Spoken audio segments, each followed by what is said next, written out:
Check, check. All right, check. 1 2 1 2. All right. Mic check. The mic sounds nice. Check one. My mic sounds nice.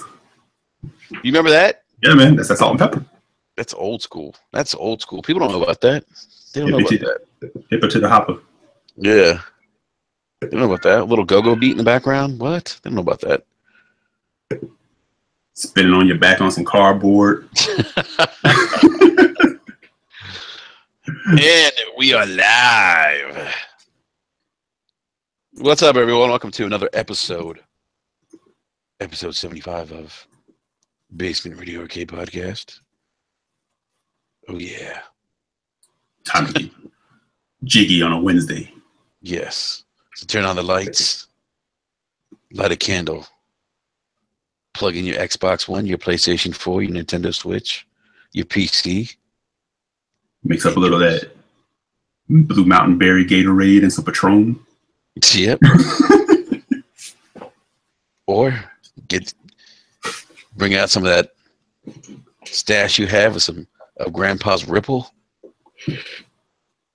and have fun. You ever had Ripple, man?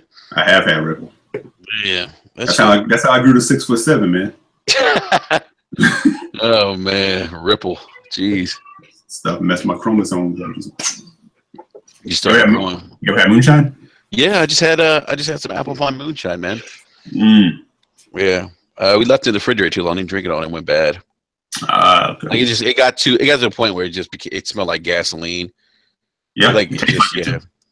But it was good, man. But you have to respect the shine. That's the thing. You cannot drink moonshine like beer. No, sir. Or like any other liquors. But I'm telling you, man, it had a nice aftertaste to it. It tastes like apple pie. And this is legit. This is the moonshine I had was from like West Virginia moonshine. I said Apple Pie Jones. Oh man, I forgot about that. Yeah. So you telling me that we have we have hipster moonshine now? Yeah, pretty much, man. Yeah, we Fun. do.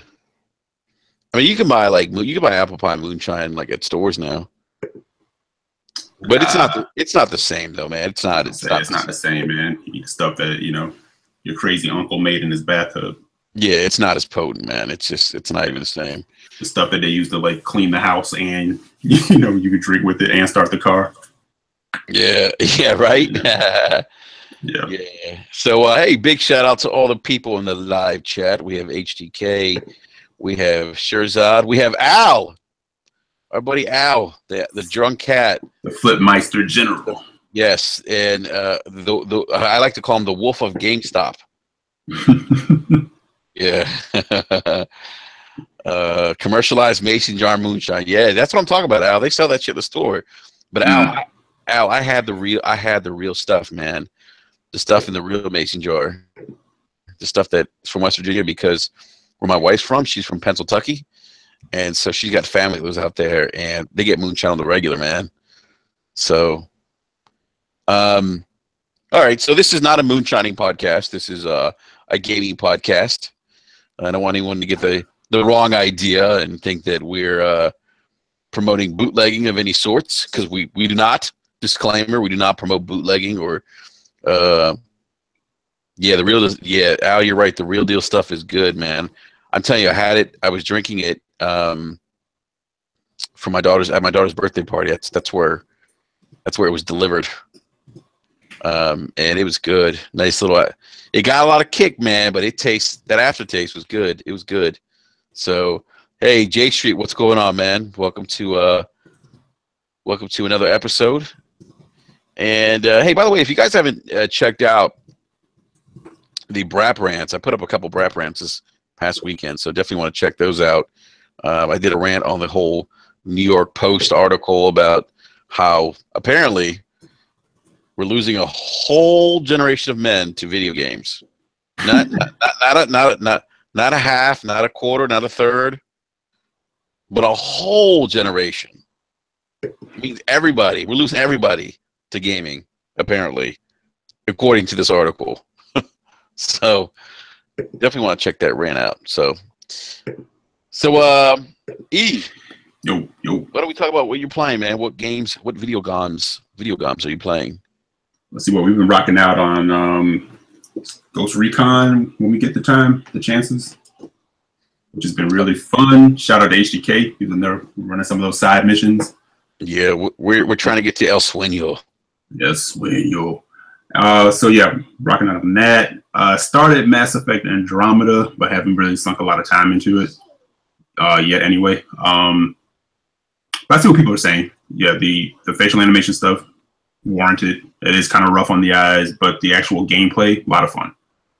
So I'm going to get back to that at some point. Other than that, Darksiders 2.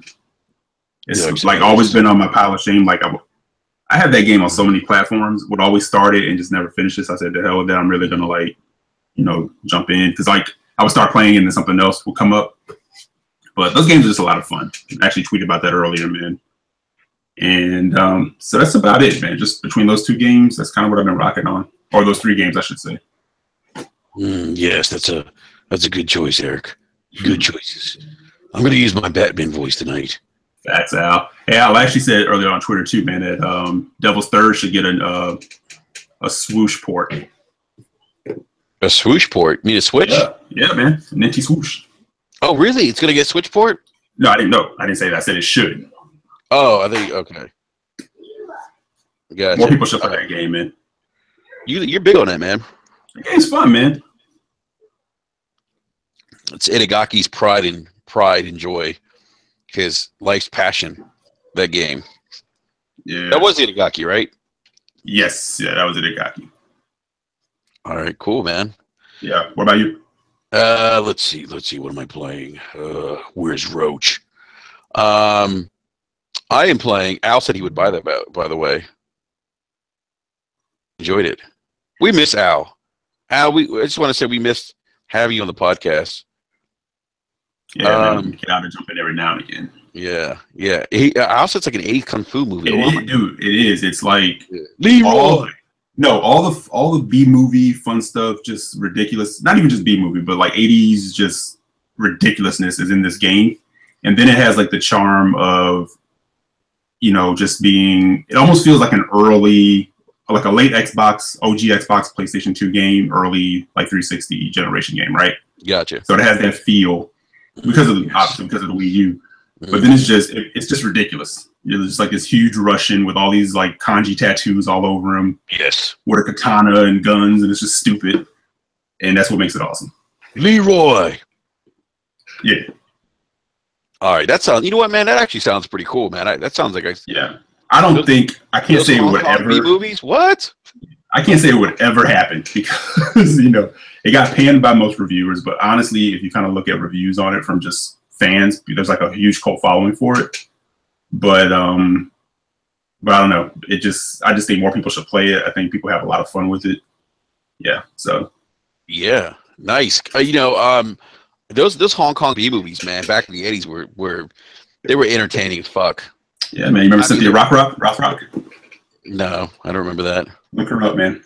Wait, is she the one that, like, huh?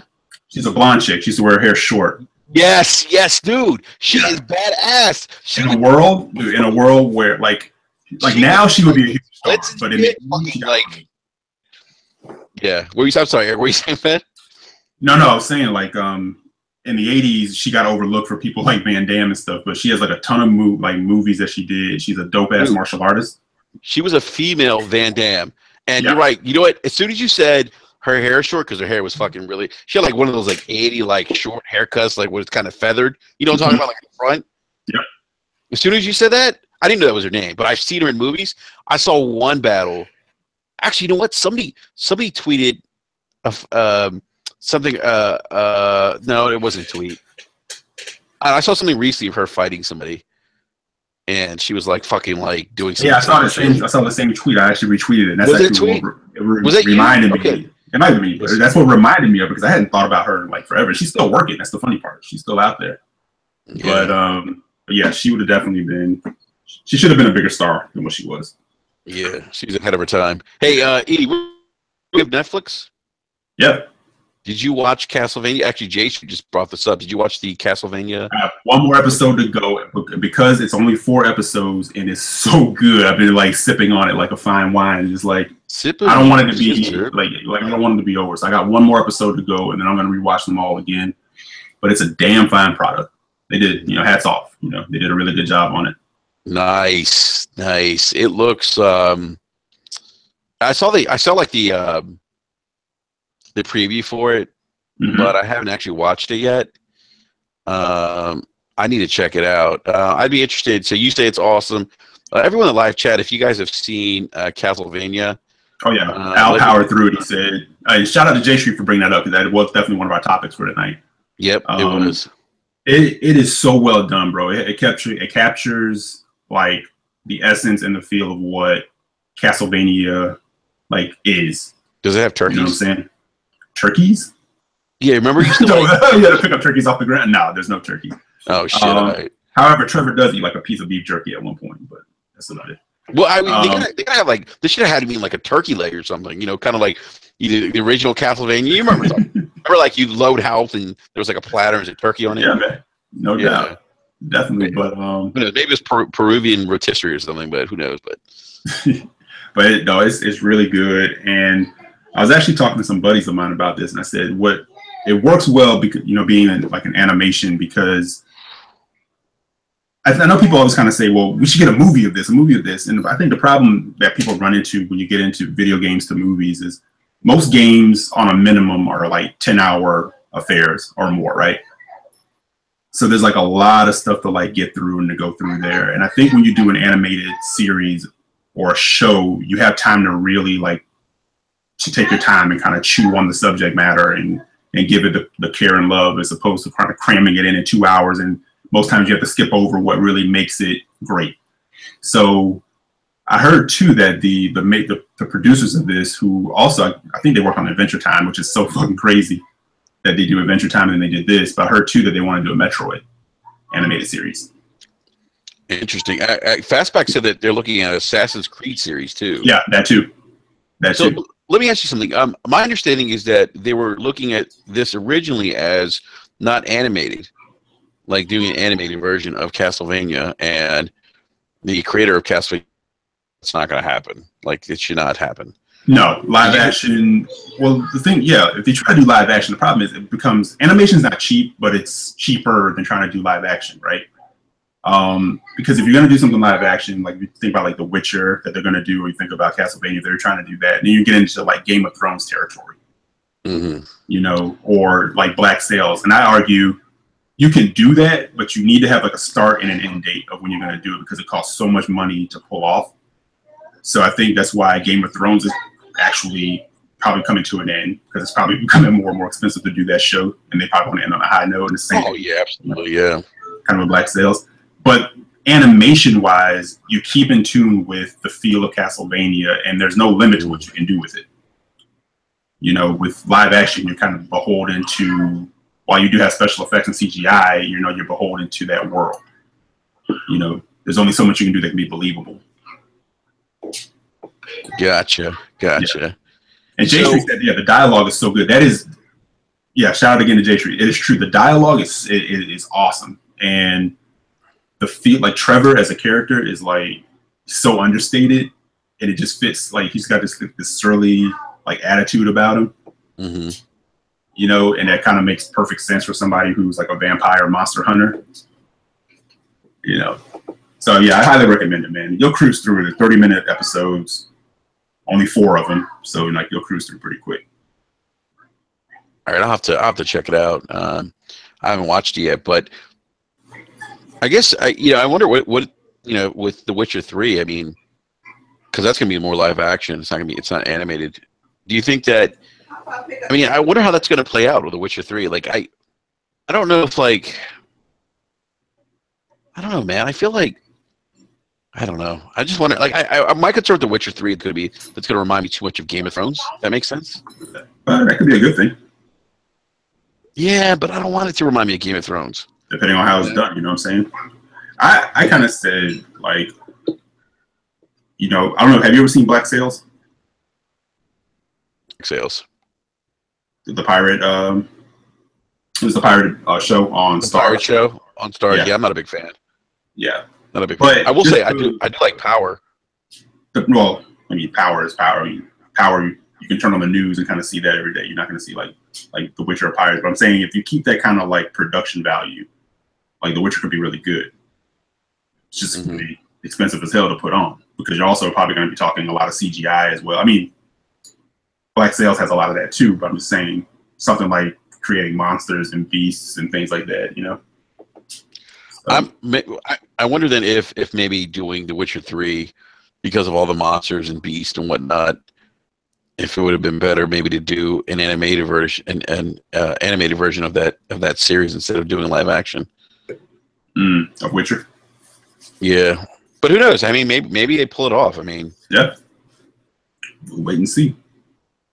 Yeah, interesting. Yeah, I'll have to check it out. It's on my to-do list, my to watch list.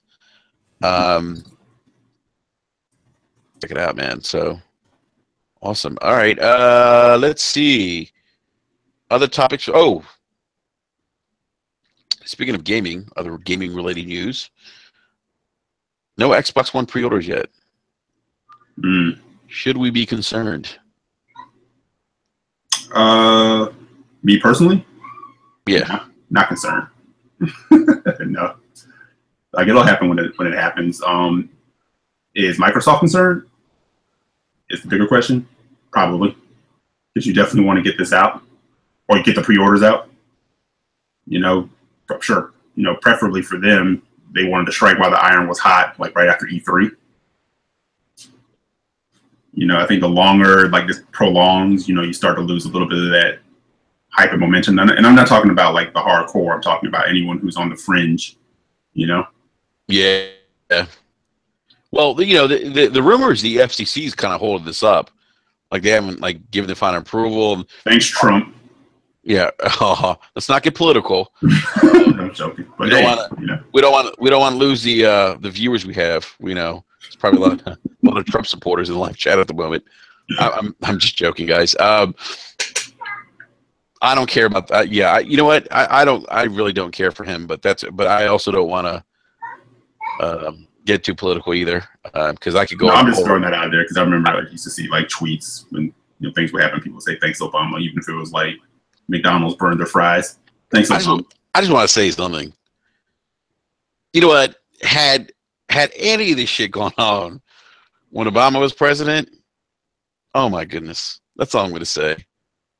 Yeah, we'll leave it at that. We're not going to be the political show. Yeah, we're not getting too political. So, yeah, so apparently, but it's also I've also heard rumors that the SNES Mini has been held up too because of the FCC approval.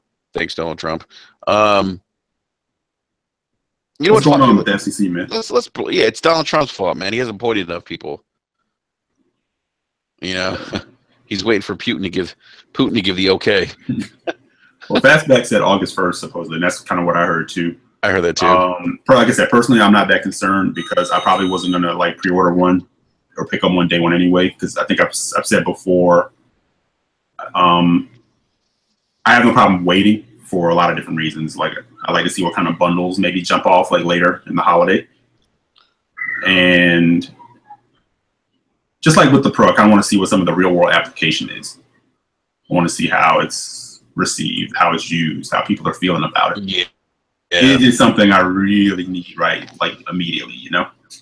Yeah. I'm going to be there day one because I have the credits that I got from GameStop. Hey, what's up, Frankie? Frankie's in the live chat. Yeah, E-Squad. What up, Frankie? Yeah. Frankie's a good dude, by the way. Big shout out to Frank. He's one of the good ones. Actually, everybody in the chat right now are on the good side of things, man. Yeah, no, we always have good chat. Everyone's always positive. Yeah, so I'm like Eric. I'm just gonna be there day one, man. I got that credit just burning a hole in my pocket. So and you already got Swoosh, right? You already got the Nintendo Swoosh, right? Yeah, I got Switch, so I got that out of the way, and yeah, I just I'll be there day one, man, for the Xbox One X. I'm just part of me's a little worried though. I mean, I know like we should. Jay Street, I feel you, man. Okay, look, part of me's worried. I honestly, I'm worried because I can't remember a time where we got a launch date for a console and we haven't been able to pre-order it yet. You know, and I've heard FCC. There's a rumor going around now, though. There's a rumor going around that apparently it's going to be delayed. Did you hear about this? Someone threw that out there. I don't know how true it is. I've not seen any source on that. And here at Brap Podcast, we don't report on, things that aren't sourced. No, man. We don't do that, man. But no, I did see that being thrown around. But yeah, we don't. There's no. Yeah, I have seen that, but I haven't seen any sources either. And right, I'm not so sure that that's actually going to. I'm not so sure that that's really true, man. I don't see that happening. To be honest with you, I hope not, and I'm sure they don't want that either. Dude, that would be a fucking PR nightmare, man. If that happens. Worst case scenario, like, how does that play out? Like, if it gets delayed, if it got delayed for any particular reason,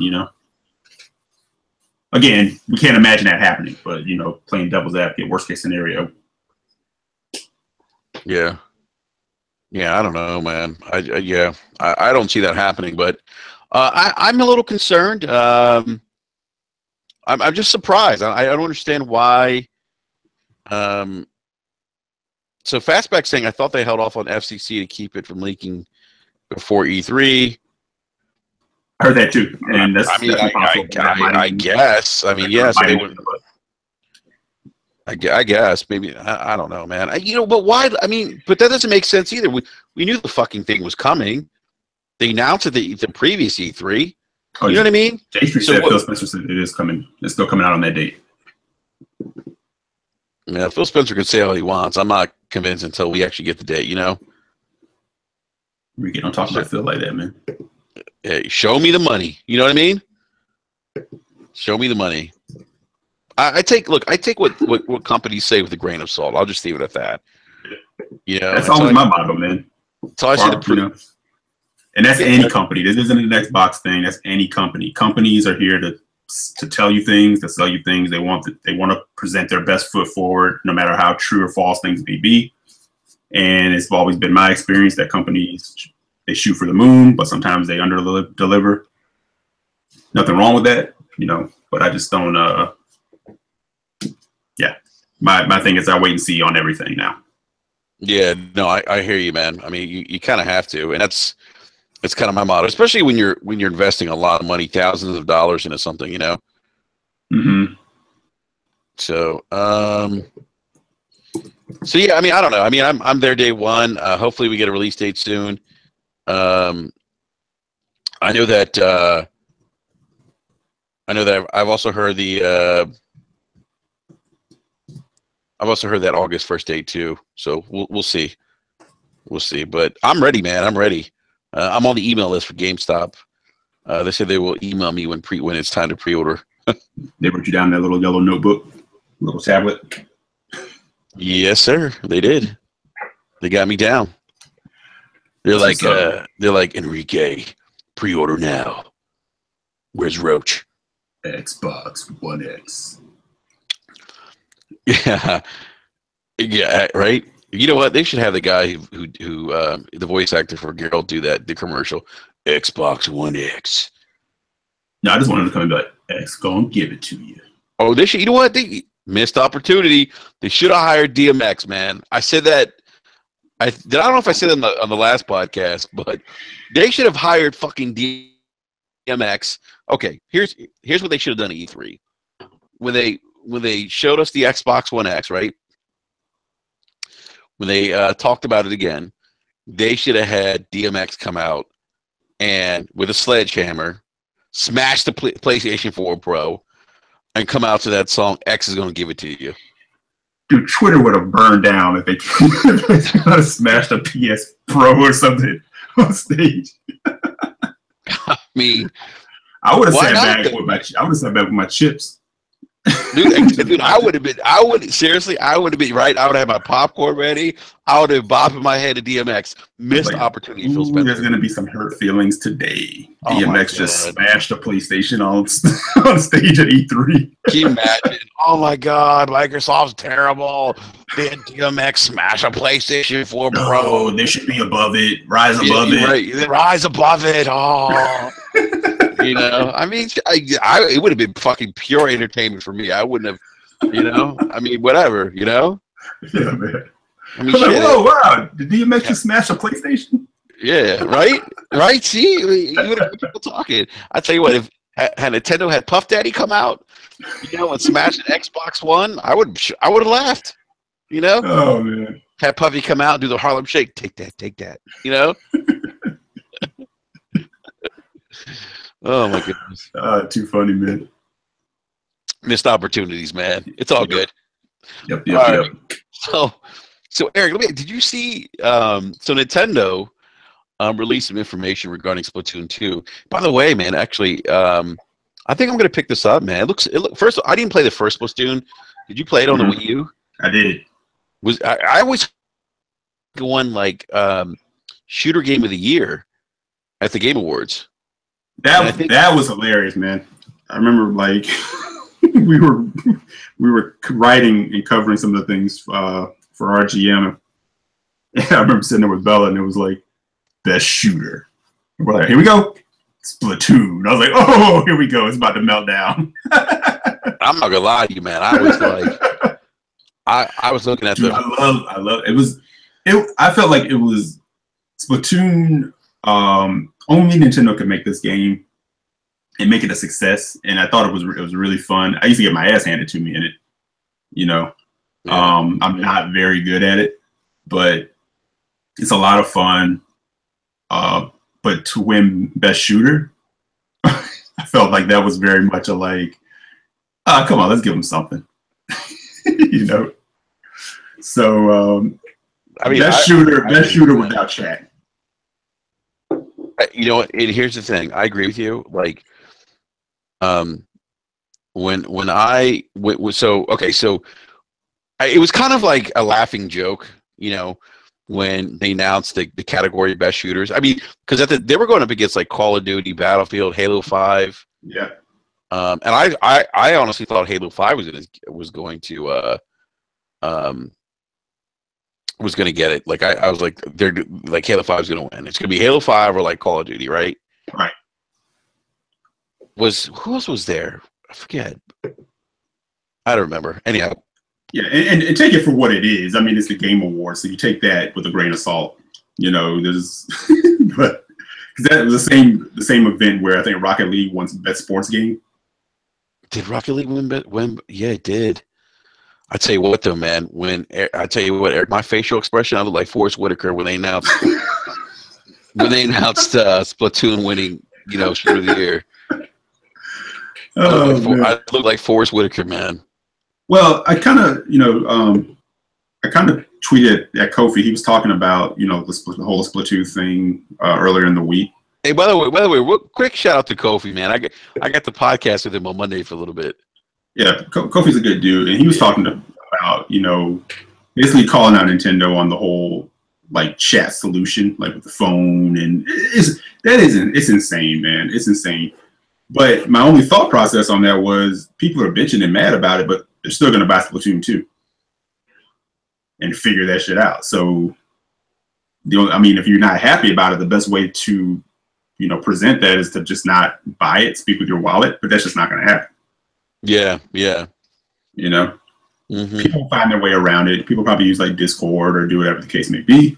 But that being said, you know, I love Nintendo, but I'm not a kiss-ass fanboy type thing. So I would say Nintendo's got to figure that out. Yeah, that whole setup, man, is like, it's so clunky. It's so like, it just I don't understand. It's insane. You look at that diagram, you're like, I don't even know what I'm looking at. And people gave like PSVR like crap for like its weird wires and stuff, but at least all of it's like right there. Yeah, you know what I'm saying? This shit looks complicated, man. It's like I gotta get my phone. I gotta do this. I gotta get my phone. I got this fucking adapter. I gotta pull up the app. You know what I'm saying? Yeah, I gotta pull it. I mean, why not just do Discord at that? You know what? You might as well just do like a Skype chat or do Discord, Right. or just make a phone call. Hey, you know what? Because you know what? That's what we used to do when I used to do. Hey, I'm gonna hold on for a second. I'm gonna take you guys back. Pagers. That's my R&B voice. I'm gonna take you back. Yeah, so I'm gonna take you guys back to a time before Xbox Live when Halo was out. And I was playing Blood Gulch through Xbox Connect, right, on a virtual LAN. And you know what we did for voice chat? We called each other on our cell phones. That's what we did. That's what we did. And so this is almost like a throwback to like 15 years ago. It's so antiquated. It just doesn't. Well, it's nothing. It really isn't anything new when it comes to what Nintendo has done. Because on the Wii U, when I was playing Mario Kart with my friends, we were all on our cell phones on speakerphone. Because there's no in-game chat. I think there was chat in the lobby, but there's no in-game chat. Yeah, I got a question for you. Why is a little peripheral that everything plugs into? Why is it in the shape of a house? No, that's the squid. Oh, is that what that is? Yeah, they're being cute with it, man. Yeah, they're like, come on, that shit was a house, man. No, they're like, we'll finesse people. You get a little cute squid thing. Oh, look, it looks like the squid. It looks like the Splatoon guy. So you know what? You're right. Actually, when you look at the logo, get out of that horde. They're gonna buy that complete setup. And is it the Pro Controller on the Switch that has no headphone jack? That's a whole nother conversation, man. That's insanity, man. You know what's funny, man? Our good friend Shinobi, who's been on this podcast, Shinobi got shit because he pointed out that this is crazy. There's fanboys in all consoles, right? Yep. He pointed out the fact, like, we're in 2017. What day and age do you not have an input in a controller for an audio jack, right? Right. And people were defending this. Oh God, give me some of the defense. I don't remember, man. But it was like crazy shit. Like, oh, what if you don't want to chat with your friend or something? What? I don't talk to anyone when I game. Oh, I'm sorry. Options are a bad thing now. Come on, son. So yeah, it's just I don't get it, man. It just doesn't make sense. I don't talk to my friend. Yeah. Well, how about this? Put the option there. So in case you decide later, I have a friend, I do want to talk to them over my headset. Or maybe because I would like to plug that in and play through my headphones. So, I don't wake my family up in the middle of the night. So do you have to do that thing where you plug your headphone into the Switch itself? Yeah, that's how I was on the Wii U. But here's the thing, like, you don't, why even like do voice chat through a cell phone? Like, you don't need to do that. And I understand, like, okay, I get that it's here's the part I get. I get that it's portable. That it's in a Switch. I get that maybe they thought, hey, cell phone, your cell phone's on the go, your Switch is on the go, and then you can kind of, you can do voice chat, whatever, on the go. But that's horseshit. Yeah, but who's gonna lug all that stuff with them? That's horseshit, though, Enrique. You know why? Because you can still do both. Yeah, I agree. Because it's them that pushed the thing that said, hey, you can have this on your TV or you can have it on the go. Okay, so when I'm on the go, I'll plug my headphones in this weird phone contraption and have all these wires hanging off of me on the bus if I choose to. If I really have the need to play Splatoon 2 on the go like that, I'll do that. Tell you what's going to happen. Right. You show up on a bus wearing that, you're going to get smacked. You show up at TSA in the airport, you're like, let me through. Well, dude, let me tell you something. If you show up where in the airport, TSA is going to be like, sir, we'd have to take you to the back room. Like, hold on. That's a whole, I get stopped at TSA. I've got to stop a couple times. But, if you're going to say, okay, it's a docked gaming station when you're at home if you want that, or it's a handheld, then give both options. Say, hey, when you're at home, if you want to dock, or if you're on your Wi-Fi, you can chat over the Switch without having the need for this cell phone thing. But when you're on the go, here's the other option. Think about how consumer friendly that would be. But that's Nintendo being full of shit. Hey, we meant this thing to be on the go, so this is our best solution. And then they throw out that whole thing too. Well, we're also trying to protect. It's a family thing, and we know kids use this, and we're trying to give parents a way to safeguard and protect. And it's like, again, that's horseshit. I just feel like they don't have the infrastructure. They haven't put the infrastructure in place, and it's a little bit of finessing. You know? Yeah, no, I agree. I think it's a lot of finessing. I also think that they exactly Fastback said you may as well use Xbox Sony party chat, which you could. You absolutely could. Yeah, you know what? Fastback, that is a great point. You could actually use the competition's chat platform without buying all that bullshit you don't need. Or if you're on the go, you could plug in your earpieces and just make a phone call or go on Discord. Mm-hmm. I mean, it's just like I don't understand. You know, well, I said people should speak to their wallets, but again, let's be real. Splatoon 2 is an attractive game. It looks like a lot of fun. You ever met a dumb? It's not exactly like, there's an abundance of titles being thrown out right now for the Switch. Yeah. E, have you ever met a dumb smart person? All the time. That's what Nintendo is. But how dumb are they? I mean, they seem to have that ability to do these kind of things and people still show up. Well, that's what I'm saying. Like, they're dumb smart person. I mean, they're smart. They put it. Look, the Switch is I think a great product. I love my Switch. I don't get to play it a lot because my kids are always on it. But I think that this is a really good platform. The problem that I have is that they have these antiquated solutions to voice chat, which they got antiquated solutions to all kinds of things. Shouldn't be there. I mean, geez. I mean, like, I don't know, man. I don't know what to say. I just. But you kind of, it's one of those things. Like you kind of you go with it and you hope that maybe they'll wake up, which maybe figure out a solution. But how do you do that? I mean, if you paid $70 for a Pro controller or this whatever system to do this chat, and they end up later like, hey, here's a new Pro controller with a headset or this and that, do people get pissed? Or like most gamers, you kind of just go, okay, well, I'll sell this one back to GameStop or Amazon or whatever and get the new one. Don't you think that Pro controller is overpriced? Well, that's debatable because I've not actually held one myself, but I heard it's like an amazing. It feels amazing in the hand. Like it's just like the build is really good. It is a good build. Where they dominate from and this was true with the Wii U Pro controller. That bastard got like 80 hours on one charge.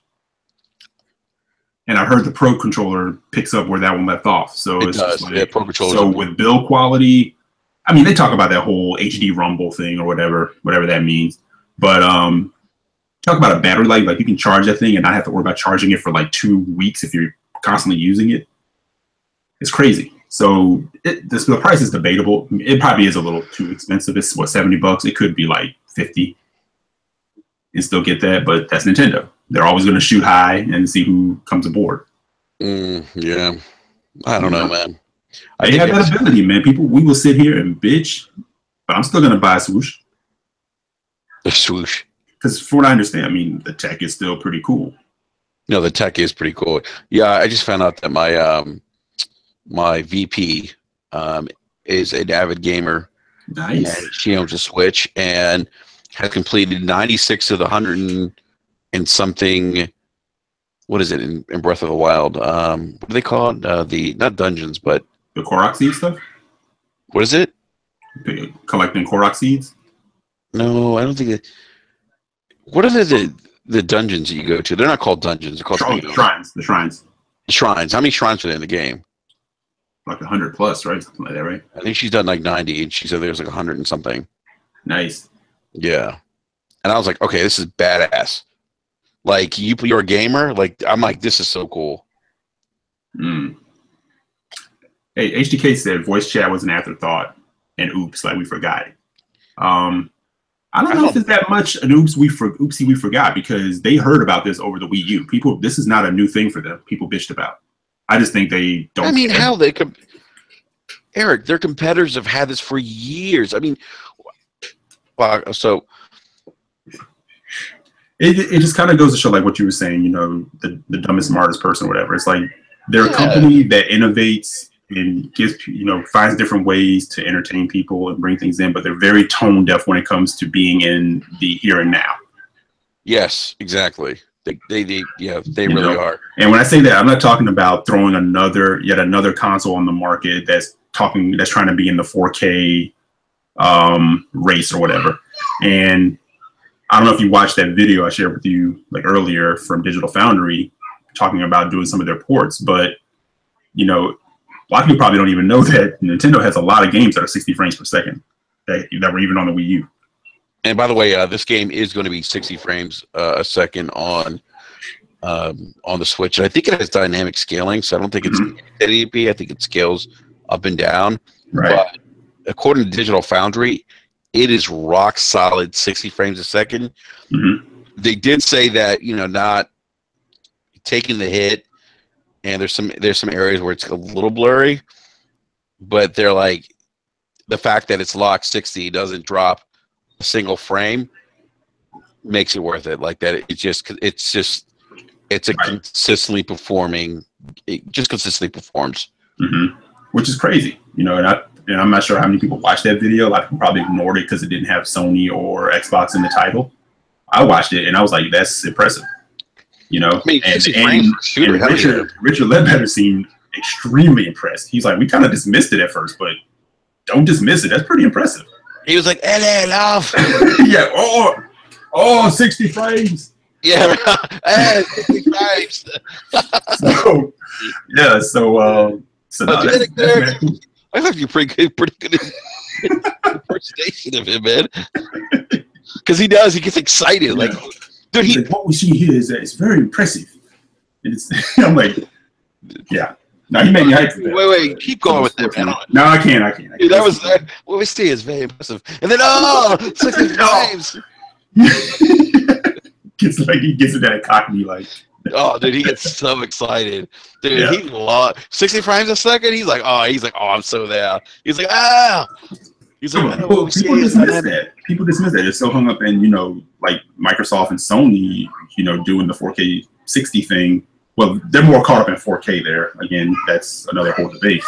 But I've always been an advocate of 60 frames per second. I don't really care how you get there because resolution-wise, you know, with weaker hardware, even on the Wii U, Nintendo found ways to make their games look brilliant. Yeah. You know, they're very good at picking color palettes. They're very good at, you know, games running really smooth. And what I love about them is how often do you need, like, a Nintendo game to be patched?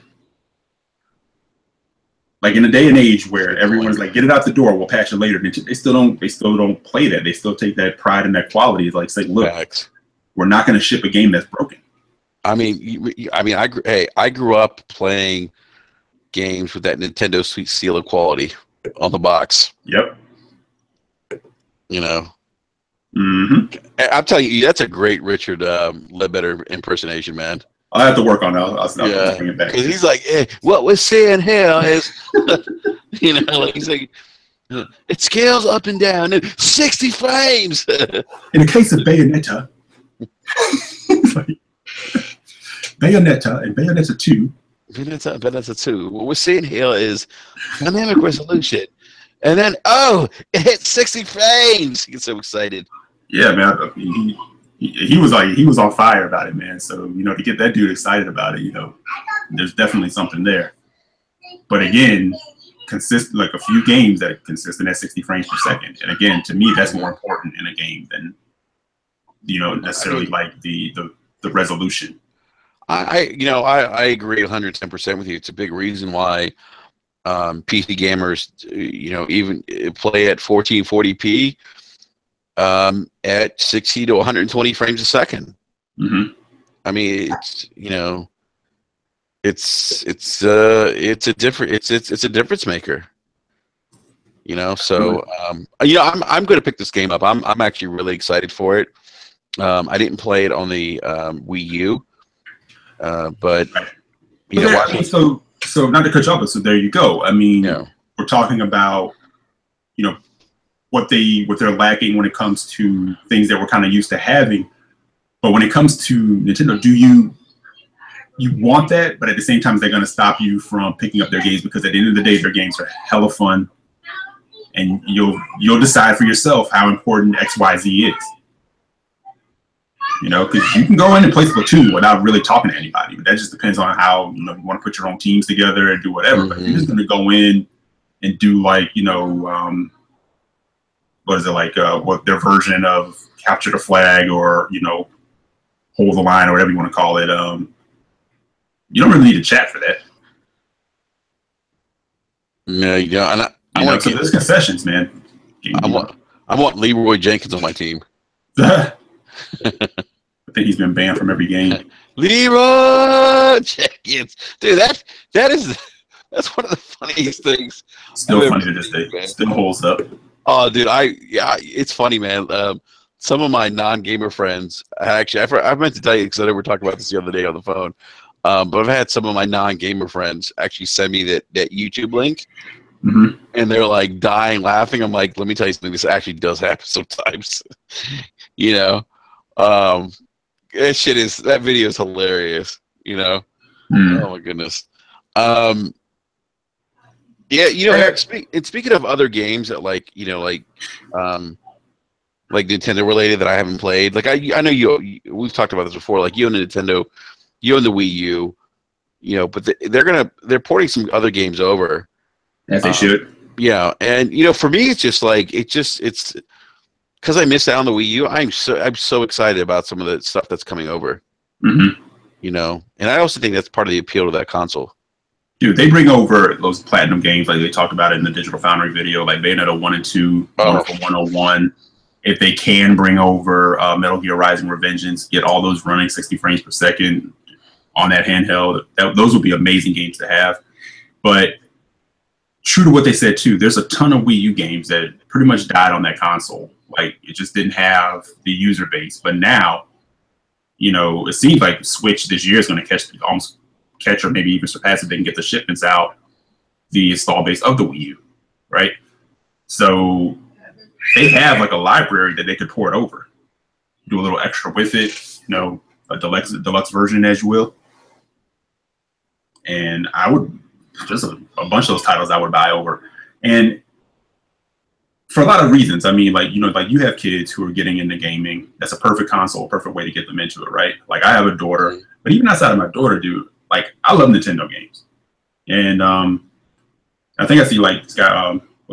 Nate said that some of the games he feels are too kiddie for him or whatever, and that can be the case, or childlike games. But yeah, when you get to a certain point in certain Nintendo games, those games like can ramp up and scale up on you and be really difficult. Like Donkey Kong Tropical Freeze is no pushover game. Yeah, it looks cutesy, it's bright, it's vibrant, but as a platformer goes, that game is no pushover. No, it's not. Yeah, as for what I heard, it's not. Yeah. Yeah. So, and then when you get past like the initial levels of like a Super Mario 3D World, whatever, when you get to like almost what their version of a New Game Plus is, that game ramps up to like ridiculous difficulty level on certain things. Nice. So yeah, once you get past the aesthetic, there can be some deep gameplay there. So it's like twofold. I just love their games are always solid. And I do love the fact that even my daughter, she doesn't know who Nathan Drake or Master Chief is yet, but she knows who Mario is already. That's actually cool to see because we all grew up playing Mario. I mean, that was kind of like our first really mascot. Right. Unless you want to call like the aliens and space invaders a mascot, or right. The guy. And what that comes from? It comes from the fact that they can look. Yeah, that's where the childlike thing comes in because they can look. Wow, did you hear that? My daughter sounds like she's being murdered out there. And she's like, yeah, I want it now. Yeah, because they can look at those characters and relate to them. Where if she comes in and I'm playing like Halo or I'm playing something like that, she'll look and she'll be like, "What are you playing?" And I'll say, "I'm playing this," and that's it. She's gone. The other day I was playing Crash Bandicoot. And I think I told you the story. She comes in. Well, she came in one day. I was playing Crash Bandicoot, and she asked me, I said, "Hey, I'm playing Crash Bandicoot." So then she comes back in the other day. She goes, "I want to play Crash Bandicoot." I thought that was the cutest thing ever, right? Yeah. So because she's seeing what's on the screen, and she's just kind of relating to it. So I think, that's that childlike wonder part of it. So, but that's kind of what Nintendo banks on, man. People's nostalgia, and then also that that recognition of their IP type thing. Yeah, no, I agree. I agree with you 100%. I mean, it's we always compare like Nintendo to Disney. I mean, they're Disney in a lot of ways. Yeah. Because for a lot of us, they've kind of captured our hearts and our imagination at such an early age, and we've kind of passed that on. Same thing with Disney, although Disney is continuing to do that as we're adults because with Marvel and Star Wars and stuff like that. But yeah, I mean, I just I think that that's the one area where they really excel. I just wish that it's in a lot of ways. I wish they would just kind of get with the times, Mm-hmm. So, Mm-hmm.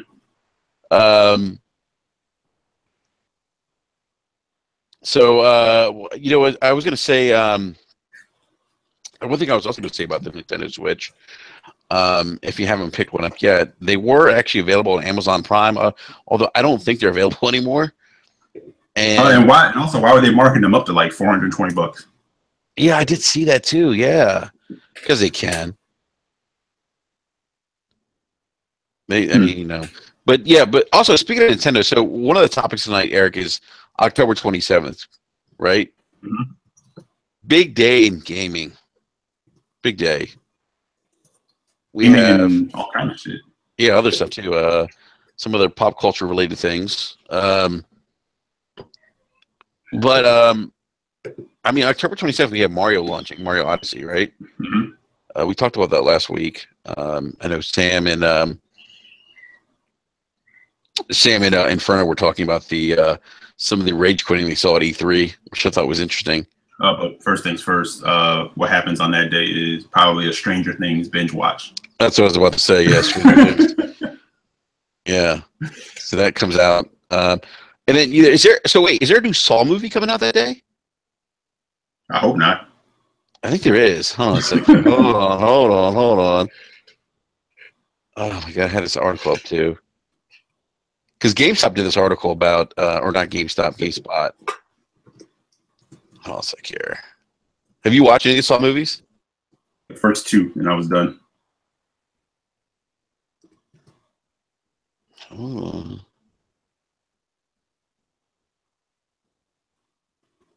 I was actually a big fan of the Saw movies.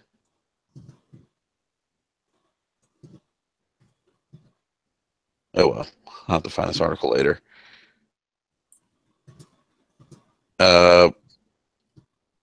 Wolfenstein 2 comes out October 27th. Damn. Assassin's Creed Origins. Assassin's Creed, yeah, you're this right. is all barring, like, I don't think at this point there'll be any delays, right? Dude, what do you do between the two? Wolfenstein and, like, Assassin's Creed, man? You can only play so much. In one, Whew. Well, wait, and Mario Odyssey. And oh my. Who let this happen? Right? What I want to, anyone in the live chat, are you buying, what do you think of October 27th? Do you think it's just pure insanity? Yeah, like, chat, what's going on? Who's buying what, man? That's a lot going on that day. Yeah, right? That's a lot going on. I mean, I don't know, man. I don't know. I'm just like, I just hope that Target has those buy two, get one free? Yeah, they usually drop that around that time. Please, Target, have the buy one, get one free. Because if you don't, I'm fucked. I'm just like, my wallet's gonna take a beating. I'm just gonna give Target my wallet if that's a buy two, get one free. But I hope and that stacks with your Gamers Club Unlocked. Oh, I tell you what, that's right. I didn't think about that. I just buy them all. I just go in and put the money on the kind of give me all of it. Jeez, I'm trying to find this article, man. And I can't find it now. I had it up earlier. So out of everything that's dropping, let's see, on October 27th, Saw is probably at the bottom of that list for me. Of things like. But is it a new Saw movie or is it like a collection? New Saw movie. No, I'm sorry. You know what? It wasn't games. It wasn't. All right. So here we go. So October 27th. Craziest day in pop culture this year, according to IGN. like you said, Stranger Things second season. Yeah. Oh, quick correct. Yeah, right. And it's right. It's usually buy two get one free. If it was buy one get one, it would be their stock would be cleared out. Yeah, exactly. Yeah, that's true. Exactly. Yeah. So we got Assassin's Creed Origins, Super Mario Odyssey, Wolfenstein, I'm sorry, the new Colossus, Jigsaw, the new Saw movie. I don't. I don't care. I'm sorry. Yeah. I don't care about it. I'll say this: Saw movies are great in the early 2000s. After that, not so much. Well, I'll tell you what I do see on October 27th. I see a lot of sick days. A lot of people calling out, man. Oh, I see that too. Yeah. That's a heavy day for pop culture, man. Clover, the new God Particle. Is that new? Is that part of? I guess that comes out October 27th. Okay, I haven't even seen that second Cloverfield movie. I haven't either. So I saw the first one. All right, so I'll still put that above Jigsaw. Wait, which is the first? So what is Cloverfield again? Is that the one with the camcorder? Yeah, it's like shot like camcorder style almost, and it's like Godzilla parts, and yeah, it's like a creature attacking New York. That's what it is. So they made. So how much I cared about that movie. I didn't even know there was a second one, much less a third one coming out. Yeah, and like I said, that still ranks higher than Jigsaw. Yeah, it does. I'll give you. Yeah.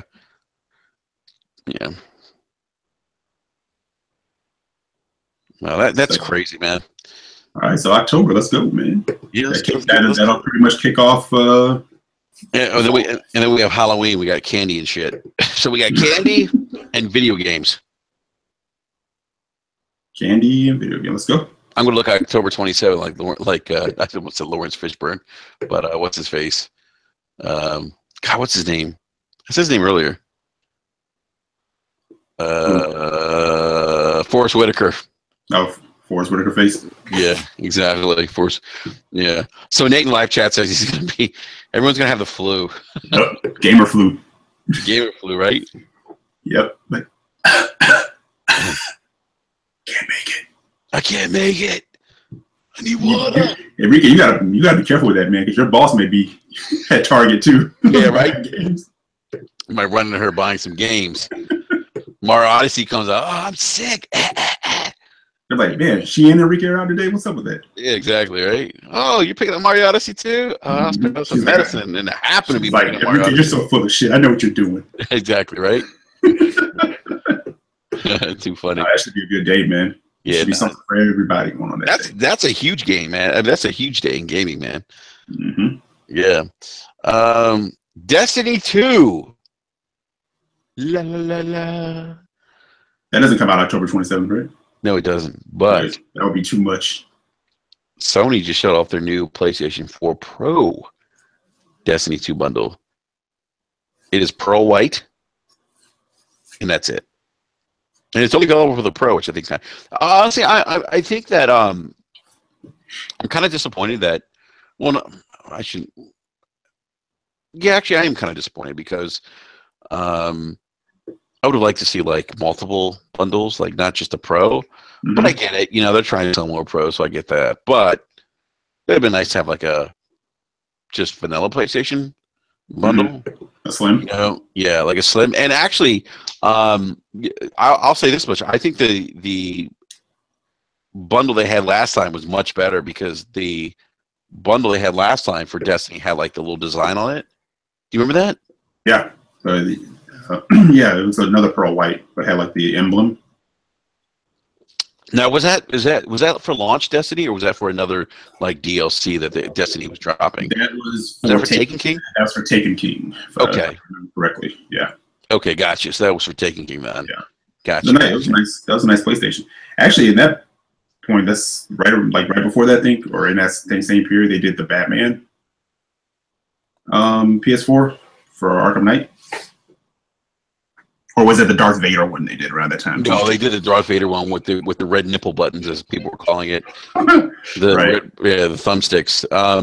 No, there was that one, but there was also an Arkham Knight one, which is pretty bad, which was pretty badass. The Batman one was probably like the best I thought of all the like Yeah, bundles they definitely. had.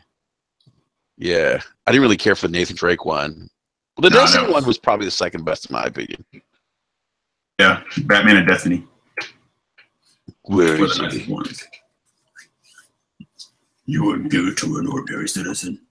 You know what I realized, man, is that in that movie, Christian Bale looks like he just ate like a pound of Sour Patch Kids. I told my buddy that once. I mean, he's like a Like his. part of me said he has like a vagina mouth right now. Oh, He's like, I've never heard of that. What is it? God. I'm like, it looked weird. You know, His not lips- that I'm like looking at a dude's mouth like that, but I'm just saying it's look. His lips are like perked up, like right, like. Yeah. I'm like, dude, would you like a 3-pound bag of Sour Patch Kids? He's like, and I'm like, come here. Sour gummy worms. Yeah, where the Sour Patch Kids? I don't. I tell you what, Bane did whip his ass though. Yeah, it's probably more. That movie was like not the greatest, but that's probably one of the better parts of it. Oh, when Bane whipped his ass? Yeah. No, it's like no soundtrack, no score, just sounds of an ass whooping. Yeah, and when Bane was like, what did he say? He goes, oh, what did he say? He's like, oh, the darkness. He's like, you merely adapted to it. I was born in it or something. Oh, yeah. You merely adopted the darkness. I was born to it. Something. Oh, dude, that's perfect, man. By the way, Eric is here every Wednesday nights doing impersonation. Yeah, your arsenal graciously accepted or some shit like that. He said. But the way he said, he's like, oh.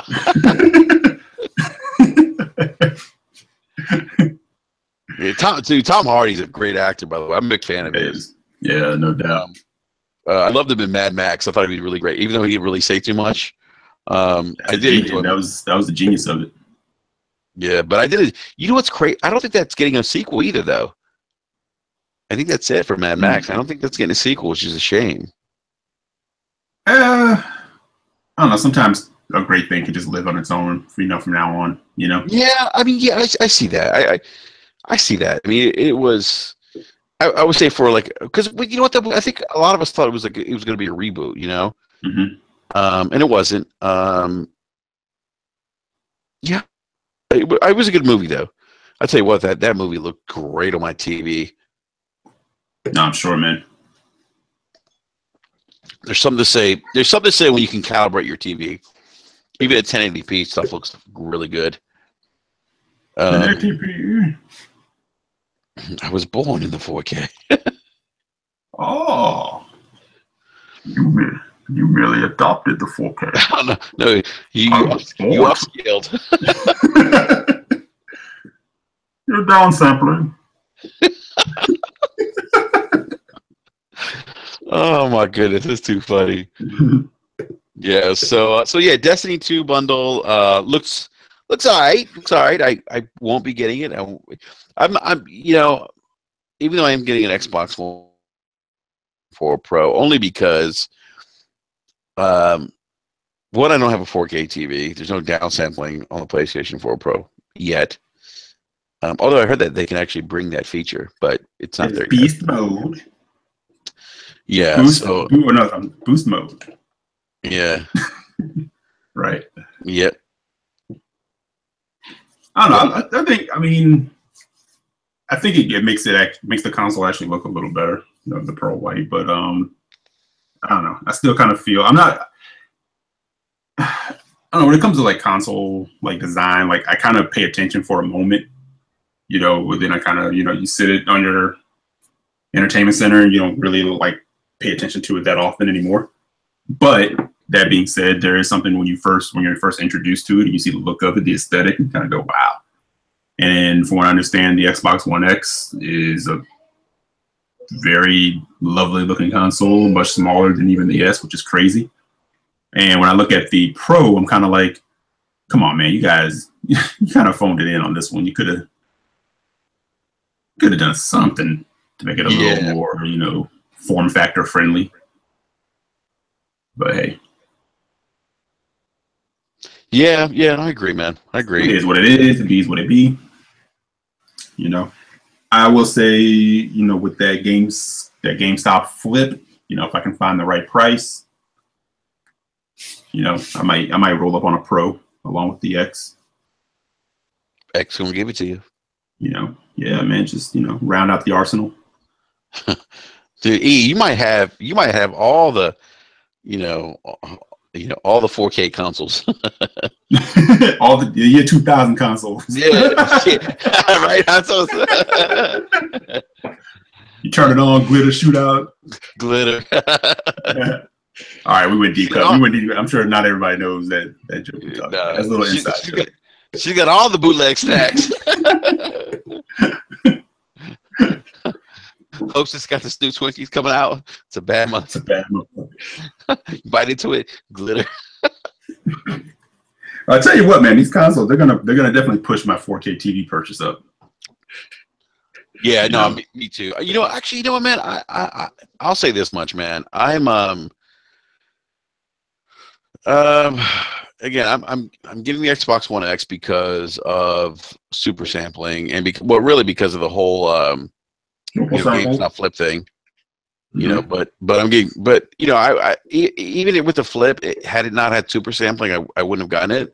I would have just had it onto the credit and bought some games. Right.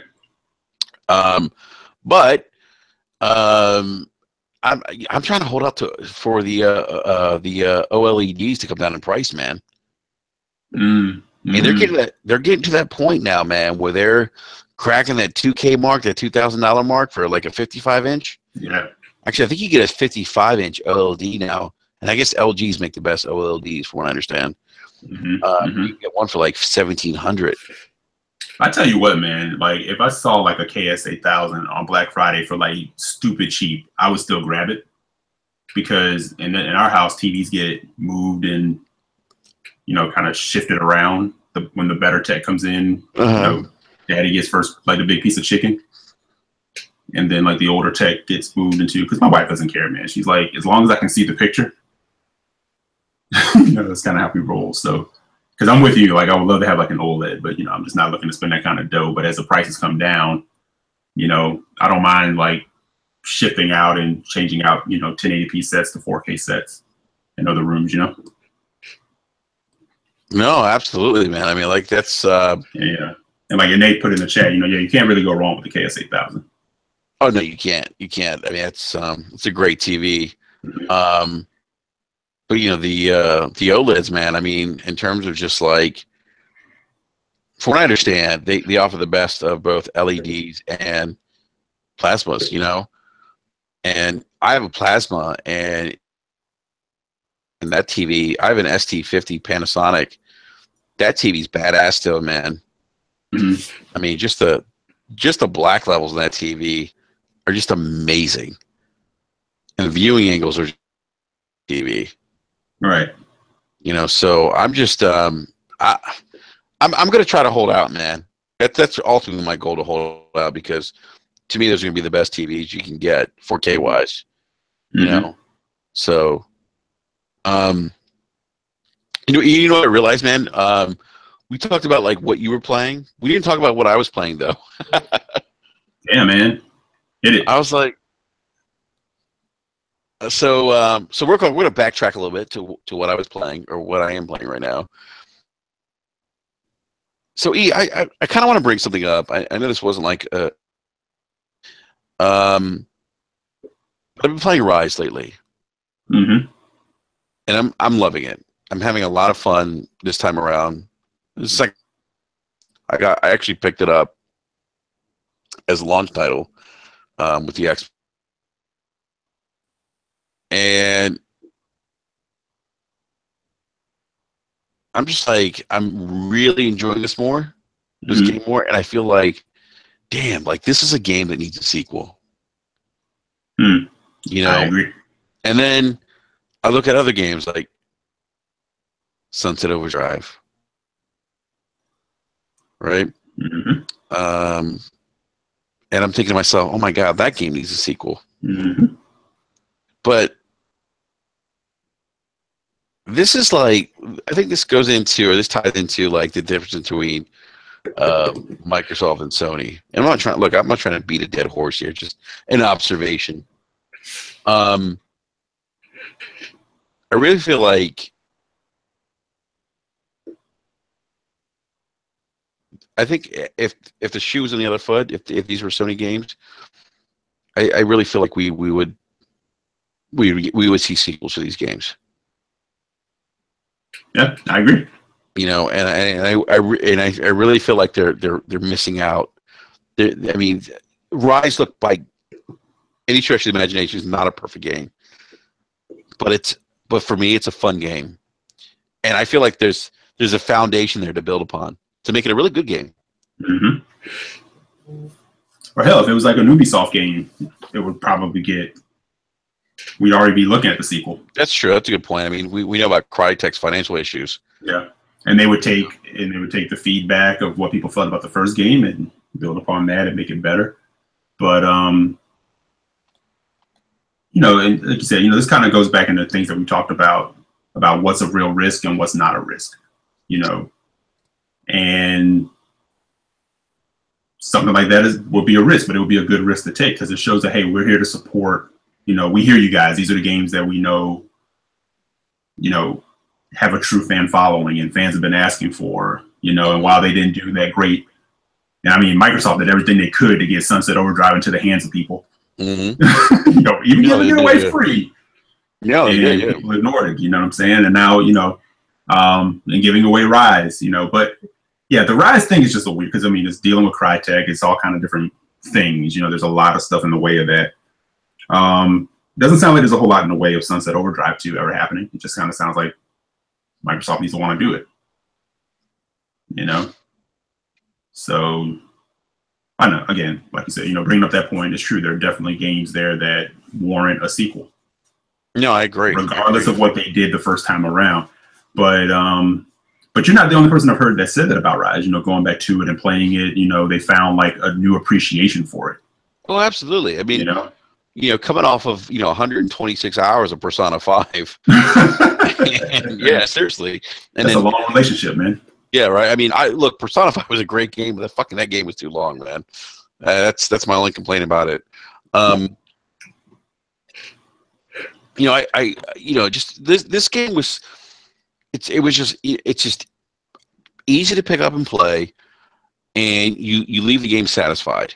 Mm-hmm. You know, I know that one thing that the game was dinged on was the QTE. It was too much QTE, but you know what? It's fun. Man, people get off that too much QTE shit because they said the same thing about the Spider-Man stuff, but everybody runs their asses out and picks up Telltale games. Yeah. So get off that QTE stuff. QTEs can be, if they're done right, you know, they're not the worst experience in a game. You know what I'm saying? But here's the thing, like Rise doesn't overstay its welcome. You know, it's a short game, so it's not like you're doing QTE for like 40 hours. You know?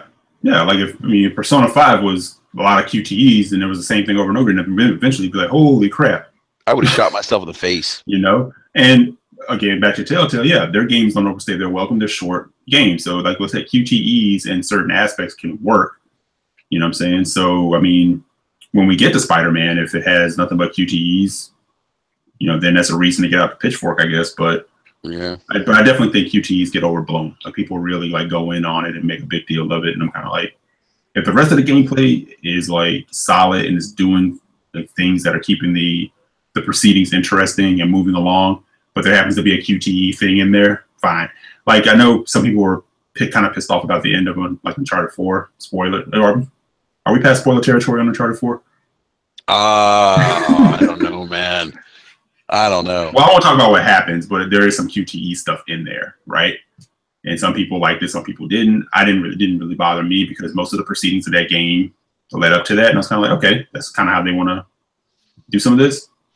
It's all good, you know. But if the whole game was like a lot of it, then that's a whole different story, you know. Yeah, no, I mean, I agree. I mean, I just, you know, but it's not one of those games that's, you know, that overwhelms its, you know, it's QTE. I just think that it was done well. Yeah. Yeah, I think that it probably got a little more scrutiny because it was a launch title.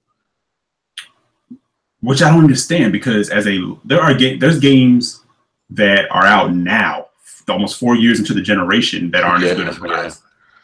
as a launch. Yeah, no, I title. agree. You know what I'm I saying? agree. So I don't know. People, I don't know. Hey, Sometimes the things people bitch about is like hilarious to me. big shout out to Chicken Spaghetti. Chicken, what's going on, man?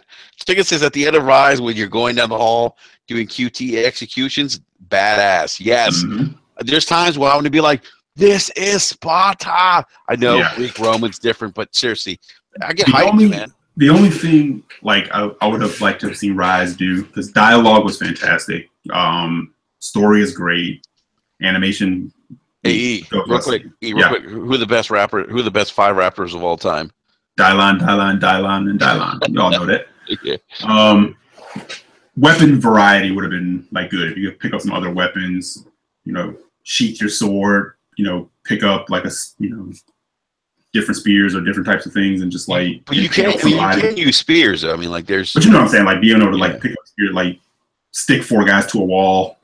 You know, something like that. Yeah. There was like a mace or a cat of what they call it, the cat of 9 tails, something like that. You know, but that's just a nitpick. That's not even something that takes away from the proceedings. The game is for a launch title, and I don't even want to keep saying for a launch title. You know, it was a launch title, but that game is really good. And you know, that being said, too, I'll debate people all day too when they come at it with the order. They're like, the order is like this and that. I'm like, look, man, the order has a really good story. It's one of the most beautiful games like done.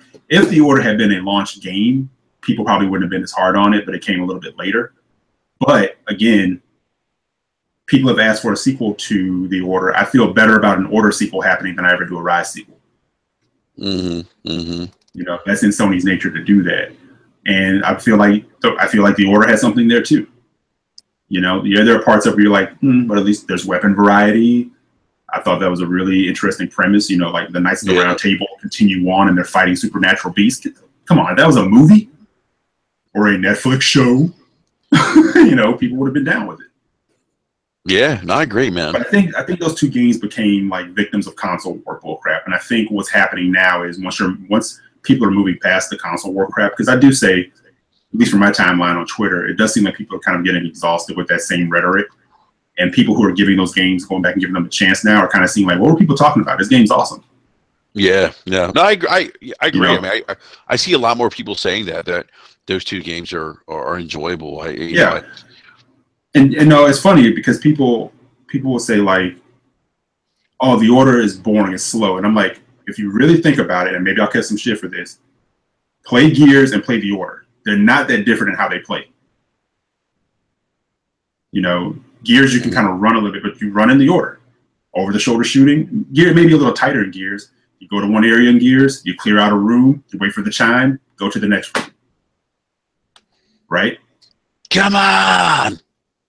So it's just, that's what I say. I think they became fodder for console war crap. But when people are really going back, getting out of their own feelings, not letting the console war people, you know, pump them up, and just going back and playing these games, both Rise and the Order, I think they're finding games that they're actually enjoying. Yes. And you know what I respect about both of those games? They don't waste, like you said, they don't waste your time. You can get in, have some fun with them, get back out. Facts. Like your mama. Oh shit! Yo, that's come on, man. Oh, Jesus, Eric, come on, like your mama.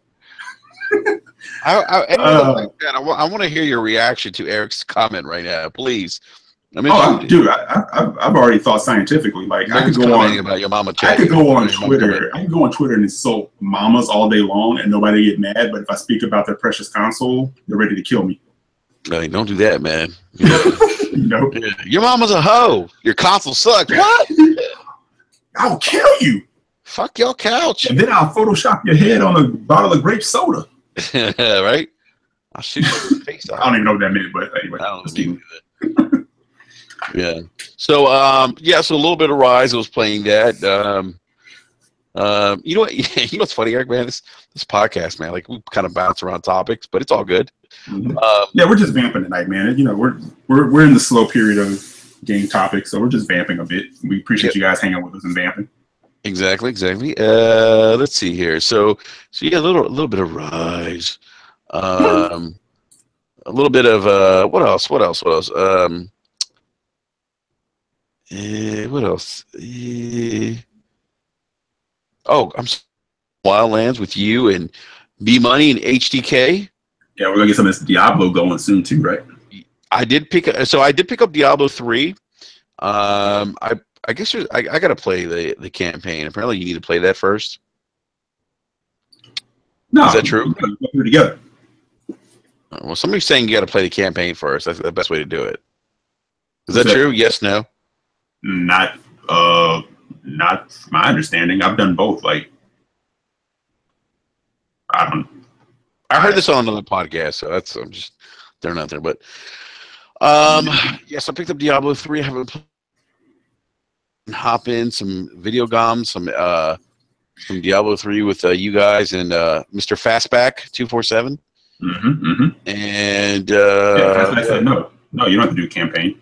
Yeah, he did say that. He's like, no. Oh, dude, you know what else I picked up? Assassin's Creed. Which one? Syndicate.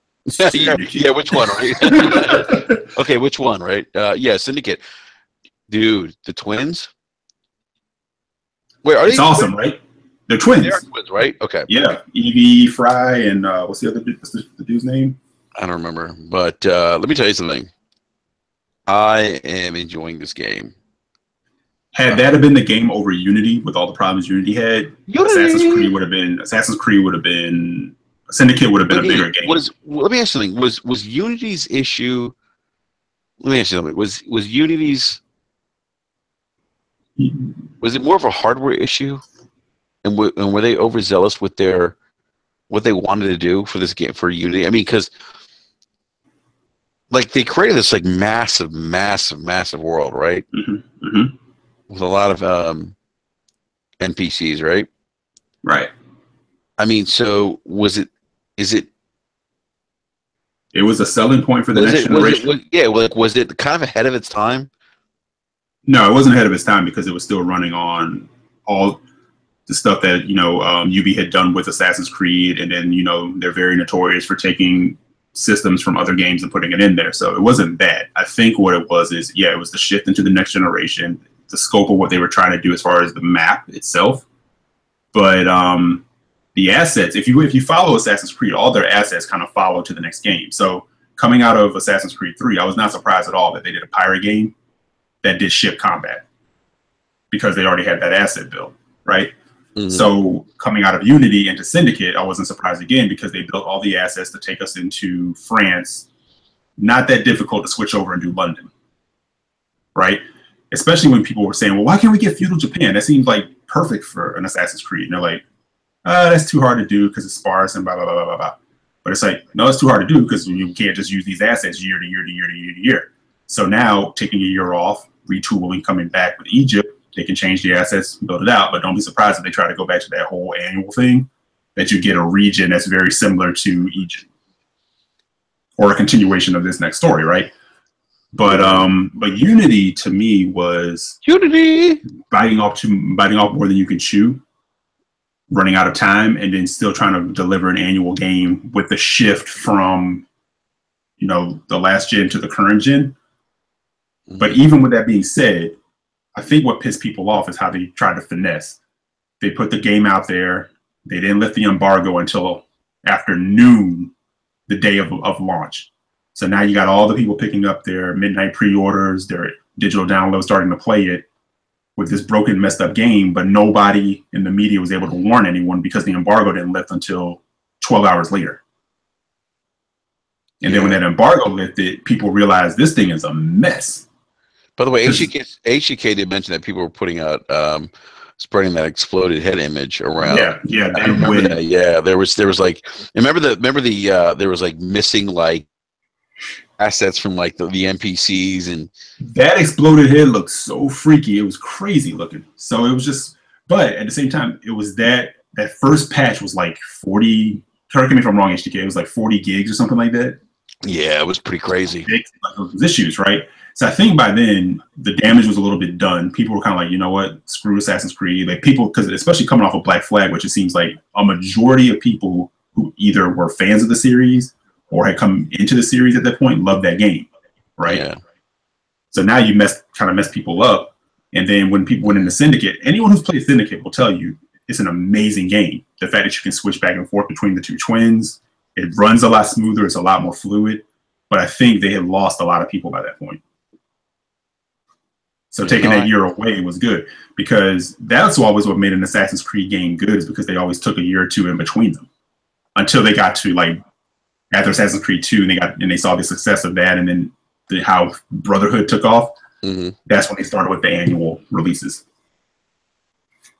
I'm surprised they didn't. Yeah, I'm surprised they didn't drop off after Assassin's Creed 3, because people hated that game. Yeah. So, yeah. They got greedy, you know. I mean, so. Yeah, I mean, Unity became a joke, so that's what hurt Syndicate. Syndicate's an amazing Assassin's Creed game, and I would venture to anyone, if you can find it for cheap, which you can, it's pretty cheap nowadays, and you really just want to, you know, you never played an Assassin's Creed, or you were a fan of some of the older games, pick that one up. Start there, play that one in anticipation for, you know, the next one coming up. It's a lot of fun. Really good game. Yeah. I didn't know you picked that up, man. That's cool. Best weekend with Diablo, so yeah, it's I'm excited, man. I'm having a good time playing it. So yeah, it's a good campaign, man. It's a lot of fun, and Victorian London is like a perfect setting. Oh no, it absolutely is. It's perfect. You know? Yeah, because they also have that Jack the Ripper DLC, which I need to pick up and play. Oh, that's right, they do. Yeah. Yeah. Sweet. All right. Yep. All righty. Well, we're going to go ahead and wrap up the podcast, man. Kind of a short podcast tonight, but as always, we provide entertainment and great conversation. Absolutely. Gaming wise. So fast back in HDK, man. Yeah, we got to get that Diablo going. Yeah, seriously, let's get some Diablo going. I mean, you know, probably, I don't know. I'm trying to think. Probably won't be back on till like Friday. We'll figure it out. You know, those guys they're gamers. They're always in there hanging out. Yep. So, all right, E. Well, as always, thank you, man. Always a pleasure talking video games with you. Anytime, Enrico. And big shout out to John, Sam, and B Money. Couldn't make it tonight, but hey, we'll you know, hopefully get you guys back on next week to talk some video games. And big shout out to everyone in the live chat. Thank you again, guys, for dropping in. And remember to hit the like button, and if you haven't yet already, subscribe. And if you haven't told your friends about us, let them know. Let them know about BRAP. So we'll be back again next Wednesday at 9 p.m. Eastern Standard Time. And if you haven't also checked out the BRAP rants that I've been doing, definitely check those out. So on that note, we're going to go ahead and wrap up the show. Again, thank you everyone in the live chat for stopping by and shooting the shit with us. Great conversation as always. Big shout out to everyone. And we'll catch you guys next Wednesday at 9 p.m. Eastern Standard Time. Oh, yeah. All right. We'll see you guys later. Peace.